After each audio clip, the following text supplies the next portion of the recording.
Hi everyone, welcome to Paper Wishes Weekly Webisode. I'm Lene Gehrig and I'm here with my cameraman Houston, and today we are featuring Heartfelt Creations Tweet Cherry Blossoms collection. So come play with us.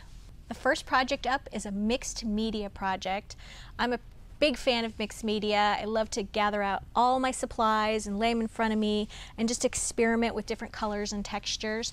And the Tweet Cherry Blossom collection is just really perfect for this. This is a little canvas that I got just at a dollar store. It's 5 by 7, and if you can see here, the little blossoms, the cherry blossoms, are just the perfect amount, the perfect size, and the perfect amount of texture to put on this little wreath that also acts sort of as an elaborate picture frame, which I think is just really fun. I love to add pictures to my mixed media projects because it makes them even more special and personal, and they make a really beautiful gift. I have a collection of them on a wall at home, and I just love to mix them with framed photos. It just makes it really personal. So let me show you first how to make these cherry blossoms. The first thing you need to start with are the stamp sets. We're just going to leave this right here. And the stamp set has 3 different sizes of cherry blossoms.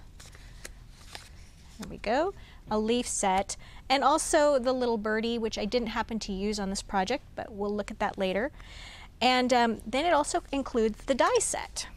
What I love about the die set is that the dies and the stamps are coordinated so that when you place the dies over the stamps like this, they align perfectly. So you don't have to stamp them in any special configuration in order to use the die. It's already been done for you. So it just goes like that. And then what I like to do is go ahead and tape this down with a little bit of stencil tape. You could also use some washi tape or painter's tape, anything that's low tack that will keep that in place. And that's because once you've aligned that image with the cutting die, you don't want it to be sliding around you when you're running it through your die cutting machine. Okay, so let's move these things over. Okay, so let's just pretend we've already die cut this, and then you place all of your die cut images in the mold. And what I've done with each of these images, we can zoom in a little bit on this. I've gone ahead and added a little bit of, there we go, of ink to the edge of each one of these. So the yellow has a pink edge, and the pink has a darker pink edge, and the green has a darker green edge. And how I did that, just went ahead and took my cat eye ink pads, and I just did it like this quick around each petal. Just takes a second, and then load them into the molding tray. Okay, so once everything's loaded, it's okay if they tilt a little bit. All right, and then just take water and a mister, whoop, and hope they don't fly away. That was funny. Okay, so then you're just going to go ahead and mist those. Not quite as vigorously. All right, now the tray, the molding tray, has little notches on it, so it shows you exactly how to align these, okay? So the leaves are at the bottom, and I'm just putting this down so that everything automatically aligns, and it's going to kind of snap in place. All right, then you're going to take your die cutting machine. You can use an electronic die cutting machine if you'd like. I prefer to use the Big Shot. You're going to take out the actual platform, okay, and you're just going to be using your plates. So you just sandwich them between the plates. Now, the first time I ever used the mold, I thought, well, do I really need to emboss them? Because they seem to be really tightly fit in there, but there is a little bit of a gap. So that gap makes all the difference when they're actually compressed through the machine. And it feels like there's no resistance at all, but then when you take them out,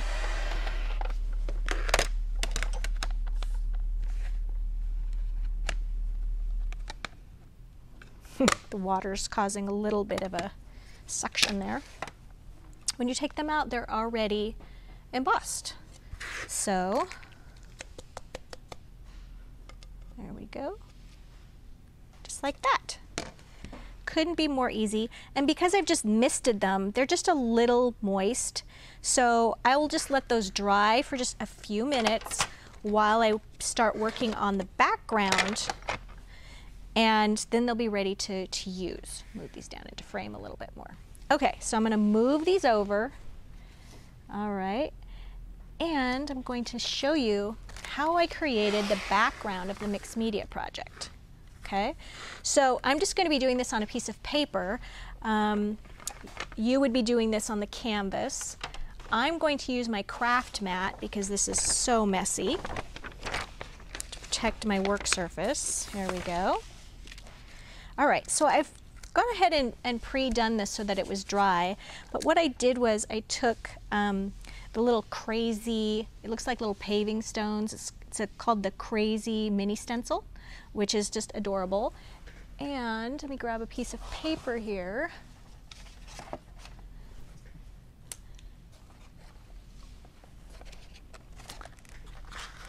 There we go. And I'm going to show you how I did this. So I went ahead and I just started at the corner. I have a little tool that I'm using, but if you don't have one of these little squeegee tools, you can absolutely use a gift card, anything that's got a firm straight edge. So like a used gift card would be perfect for this. And I'm just taking a little bit of this. This happens to be pearl embossing paste. It doesn't have to be pearl. The pearl finish doesn't make any difference in this particular case, but you do want it to be a light or a white colored embossing paste. And I'm going to just do this all the way over to the edge. And I want it to be pretty imperfect. I don't want to cover, I'm not going out to the right edge, to the left edge rather, or the bottom at all, because I want those edges to not be defined. I want them to just seem to disappear on their own. There we go. And then you just lift that up. Now, if I was working on a canvas, I would probably have some that kind of slopped over the edge, so just take my tool and go like that. All right? So now we're going to return to the dry piece. So once this is dried, for, I don't know, about an hour, I used the Tim Holtz Distress Oxide ink pads. This one is Scattered Straw and Victorian Velvet, and brushed corduroy we're going to be using at the very end. So the first thing I did is just take the Scattered Straw and just put it randomly on the surface.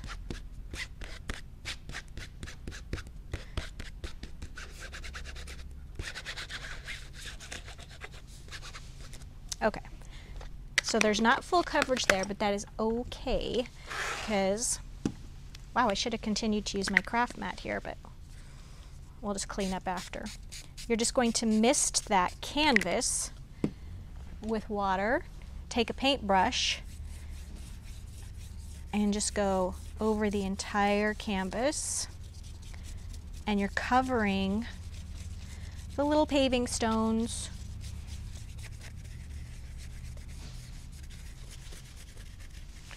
like here. All right, and then while that's still wet, I added streaks of the Victorian Velvet, just pretty randomly. Okay, and then also just blended those in using the wet paintbrush.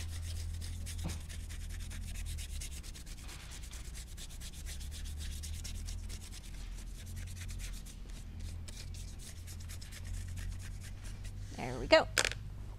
All right, so then the final step is a little bit of the brushed corduroy, which is more of a brown, and I just put that also randomly on the surface and brushed that in. All right, so then I just let that dry for, I don't know, maybe half an hour. And then got to work on the funnest part, which was the cherry blossoms. For the wreath, I used 49 in Market, and this particular shape happens to be Happy Moments, and it has this great wreath. It's got some leaves and butterflies and the word happy. So I colored those things. The wreath I covered with brushed corduroy. Some of it I just went ahead and brushed on with my paintbrush so it's diluted, and then after that dried I went ahead and just used the surface of the ink pad, so it really gives you 2 tones of color there. And then I glued the wreath down onto the canvas using the Cosmic Shimmer Specialist acrylic glue, just my favorite glue. I use that a lot in this project. Then I went ahead and used my little cherry blossoms. The cherry blossoms have 3 different sizes of flowers. We have this one, the medium, the tiny one, and the leaf. So this is what they look like when you put all 3 of them together. Okay, when you stacked all 3. For this particular project, I stacked 2. So I took the large and the medium. I took a yellow and a pink, or in some cases a pink and a yellow, and then offset them. And then in the center, I glued a little sparklet jewel to give it a little shimmer.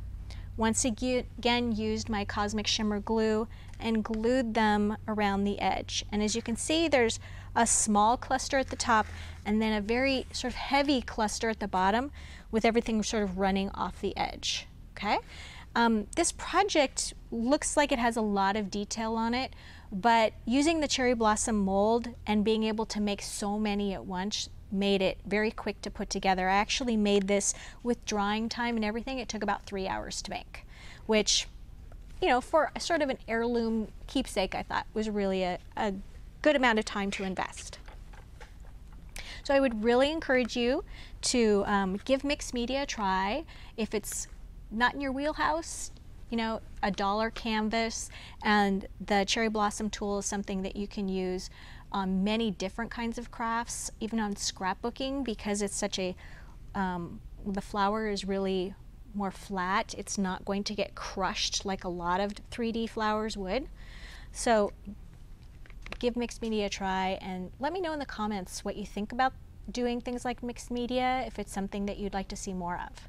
Debbie made this next project, which I think is just adorable, using a little birdhouse and all of these printed flowers. It even has an acetate window on the center. So this particular project didn't require the stamps. However, it did use the Cherry Blossom Retreat Collection paper pad and the cutting dies and the mold. So I'll show you how that's done. So the paper pad is really just a wonderful kit. It has all of these cutouts, beautiful papers. The card backgrounds are already here. And it's also got several sheets of these wonderful pre-printed flowers, birdhouses, birds, little motifs here that you can use with the cutting dies. So, for example, these little birds right here in this little cluster that she used at the top, you don't have to cut those out. You just use your die, put that right over the center, and then tape that down so it's secure. Of course, we need to cut this out, sorry, cut out around it loosely. And then put that little piece of tape there and just run it through your machine. I love these flowers that she made. Let me show you here.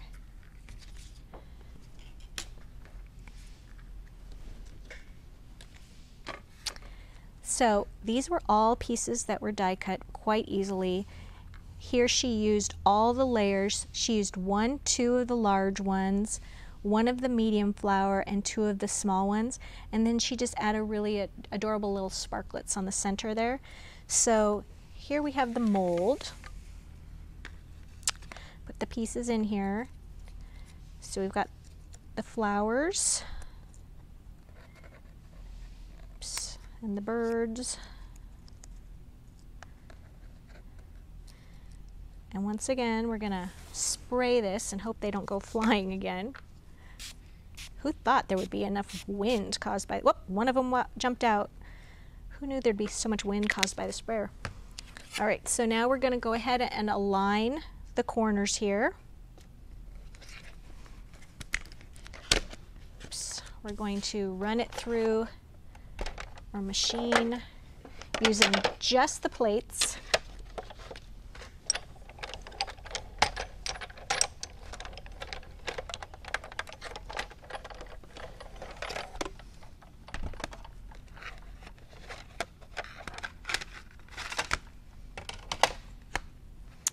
And then we're going to lift that off. And there we go, they're already embossed. Dump those out.